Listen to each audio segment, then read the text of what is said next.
I've been practicing medicine for 30 years, and there's been different segments. I've done different things in the emergency room a lot, and I had a lot of patients that would come to me, and I would see the disease processes that are on traditional high blood pressure medications, high cholesterol medication, and diabetic medication.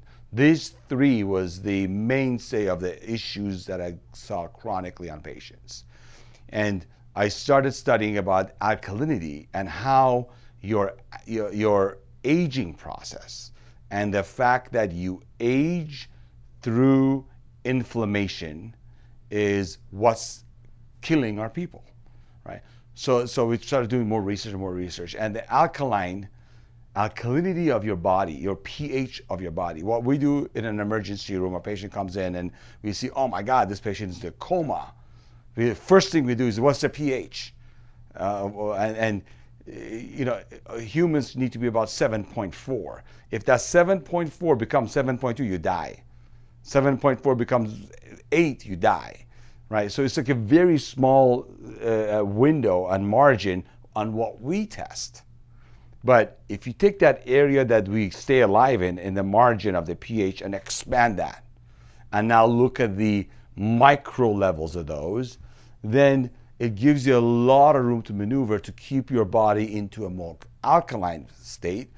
So, for example, whenever you have a disease process like cancer, you almost find all of our cancer patients in an acidic environment. And this might get a little complicated, but when you're in an acidic position in your red blood cells, and a lot of cancer patients, why they have cancer, they start getting blood clots. And the reason for the blood clot is that when you're in an alkaline state, your positive and negative ions are in the right place. So the red blood cell positive and a positive repel each other, and they go away from each other. So they freely live their longest life. But when you're in an acidic environment, your acid base changes, and the cell that is normal with a positive ion and the cell that used to be normal with the positive now becomes negative ion, they start clumping together. And it's called a rouleau formation. When these clump next to each other, these cells die, or they start clumping and they produce clots. So therefore, just an example of one disease process. Keeping your body alkaline, almost never you'll find a patient who has a normal, healthy alkalinity that has a significant disease process. So all these patients we talked about with diabetes, high blood pressure, high cholesterol, we change their diets to an alkaline diet. And an alkaline diet really comes down to a alive diet.